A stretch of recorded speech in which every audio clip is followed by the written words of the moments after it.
दुर्गा जी ऐसे साक्षात आठवां अंग सहित ऐसे तख्त पे विराजमान हो जाती थी और हम उनसे यही प्रार्थना करते थे कि कैंसर था, कैंसर ठीक हो जाए। आज जगत जननी है, जैसा सुन रखा था हमारे गुरुओं ने, धर्म गुरुओं ने हमको बता रखा था कि दुर्गा ही सारी जगत की जननी है। तो हमने कहा हमारे तो भाग खुल गए। ये इतना मतलब किसी को नहीं मिला। तपस्या करते हज़ारों वर्ष तपस्या करने के बाद जो प्राप्त नहीं होता वो मैं इन आंखों से देख पा रहा हूँ। मेरे तो भगवान मिल गया, मेरा मोक्ष हो गया, सारी चीज़, और तो मेरे रोग दूर हो जाएंगे, पत्नी के सारा हो जाएगा। लेकिन भगत जी क्या बताऊँ कि वो यही कहती रही ठीक हो जाएगी, वो दूसरे दिन मेरी पत्नी की मृत्यु हो गई। मेरे जीवन में इतने कहर टूटे कि 26 साल की उम्र में मेरी पत्नी की मृत्यु हो गई कैंसर से। मैं ये सोच रहा था कि इस दुनिया को मैं बताऊंगा, कोई यकीन नहीं करेगा कि ये दुर्गा साक्षात देख रहा था और इसके बाद भी इसके ऐसे हाल हो गए कि पत्नी मर गई, कैंसर से मर गई। मैंने क्या किया, सुन रखा था जैसे धर्मगुरु ने कि भाई मरने के बाद भगवान मिलता है, मरने के बाद भगवान मिलता है। तो मैंने फैसला कर लिया सुबह मैं अपने आप को मार दूंगा और इसके बाद सफ़र करूंगा कि भगवान है कहाँ। जीते जी भगवान तो मैंने देखा, वो मेरे जीवन के कहर नहीं अलग कर सका। कोई मेरे जीवन में कहीं पे भी सुख और शांति नहीं प्राप्त हुई। ऐसा करके मैंने अपने आप का ये गला काट दिया। ये गला काट दिया। गला काटने के बाद जो है मैं 3 दिन जो है मरा हुआ था। दुर्गा जी के ऐसी चेहरा मेरे सामने होता था। मुझे जो है जितने भी काल के जो दूत हैं लेने आते हैं वो ले जा नहीं पाए। मैंने बोला भगवान मरने भी नहीं दे रहा, मिलता भी नहीं है, कहाँ जाऊँ, कैसे पाऊँ। जब ये चीज़ हुई, मेरे प्रश्नों का उत्तर नहीं मिल रहा है, मरने देता नहीं, मिलता है नहीं, भगवान है कहाँ। ऐसा करके जो है मैं प्रश्नों पे प्रश्न मेरे अंदर से उठ रहे थे। फिर हुआ क्या सर जी कि मैं तीसरे दिन जब अपने होश में आया तो मैं बेड पे पाया, हॉस्पिटल में पड़ा हुआ था। मैं बोल रहा हूँ, मेरी आवाज़ नहीं निकल रही है। चल एक काम तो अच्छा किया मेरे जीवन में, कम से कम बोलने का जो था वो बंद कर दिया। किस किस को जवाब देता मैं। मेरे जब ये प्रश्नों का हल नहीं हुआ कि भगवान ये नहीं है तो वो परमात्मा है कौन, कहाँ है, कैसे मिलेगा। मैं इस खोज में जब चला तो मेरे माइंड में एक बात आई कि जो सारे जितने चैनल्स हैं कहीं ना कहीं कोई तो गुरु होगा जो इस संसार के विषय में, इस भगवान के विषय में जानकारी दे रहा होगा।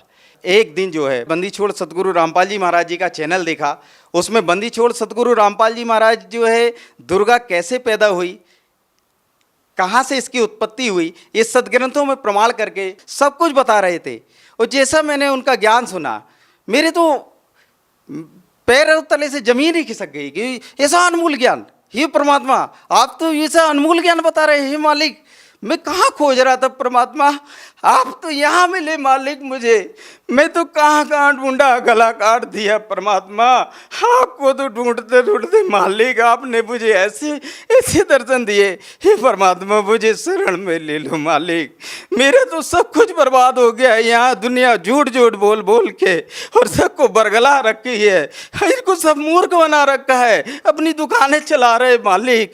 ऐसा ज्ञान आपने जो निचोड़ करके सदग्रंथों में दिखा दिया। मैं तो ढूंढ रहा था परमात्मा, किसी ने आज तक, मैं बताऊं आपसे सर जी, किसी ने आज तक सदग्रंथों को खोल के नहीं दिखाया कि देवी भगवत गीता में क्या लिखा है, गीता में क्या लिखा है, वेदों में क्या लिखा है, कुरान शरीफ में क्या लिखा है, पवित्र गुरु ग्रंथ में क्या लिखा है, पवित्र बाइबल में क्या लिखा है। गुरु ग्रंथ में भी परमात्मा का नाम लिखा है। 721 वाणी में भगवान अपनी वाणी में कहते हैं, एक अर्ज गुत्तम पेश तू कौन करतार, हक्का कबीर करीन तू बेअब परवरदिगार। वो मालिक का नाम बता रहे गुरु ग्रंथ साहिब में। सर आपकी बातों को सुनकर निसंदेह हर कोई विश्वास कर सकता है कि आपको संत रामपाल जी महाराज से नाम दीक्षा लेने के बाद परमात्म तत्व का ज्ञान हुआ।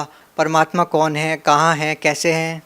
हम आपसे ये पूछना चाहते हैं कि संत रामपाल जी महाराज से नाम दीक्षा लेने के बाद आपको क्या लाभ मिले। बंदी छोड़ सतगुरु रामपाल जी भगवान जी से दीक्षा लेने के बाद मुझे, मेरे शरीर में बचपन में मैं पेड़ से गिर गया था। मेरे रीढ़ की हड्डी में बहुत तकलीफ़ रहती थी, वो ठीक नहीं होती थी। वो परमात्मा बंदी छोड़ सतगुरु रामपाल जी महाराज जी से दीक्षा लेने के बाद 90 ही दिन में वो जो काफ़ी साल का दर्द था, जो डॉक्टर ठीक नहीं कर पाए, जो कोई संत ठीक नहीं कर पाया, कोई झाड़ा लगानिया वाला ठीक नहीं कर पाया, वो परमात्मा की सद्भक्ति करने से वो ठीक हो गया। सर जी ये कहना चाहता हूँ कि जिन पूजाओं को पहले मैं करता था उनमें मेरे को जो एक गंदी लत थी जो कोई नहीं जानता था मेरे परिवार में, मैं शराब भी पीता था, बीड़ी सिगरेट भी पीता था और गांजा भी पीता था। और मेरे घर के मेरे परिवार के कोई नहीं जानते थे कि ये नशा ये करता है। उन पूजाओं को करते करते मेरे को ऐसी नशा की लत लग गई थी कि मैं 5-5 लीटर शराब तक पी जाता था, लेकिन वो कोई जान नहीं पाता था, कोई पता नहीं कर पाता था। मैं आपसे बतलाऊं कि मैं बयान नहीं कर सकता हूं शब्दों में, ऐसी हालत को मैं प्राप्त हो गया था, ऐसा नास्तिक होने जा रहा था कि भगवान इस दुनिया में है ही नहीं। आज जो भगवान पाने की प्रक्रिया जो बता रखी है उससे भगवान मिला, वो लाभ नहीं मिले भगवान वाले, क्योंकि भगवान के लाभ सुन रखा है कि भगवान तो करुणा का सागर है, दया का सागर है। वो कुछ भी मेरे जीवन में नहीं कि ऐसा घटित हुआ। मेरे 26 साल। सर आप इतना नशा करते थे, आप नास्तिकता की कगार पे पहुंच चुके थे। सर आपका नशा कैसे छूटा फिर?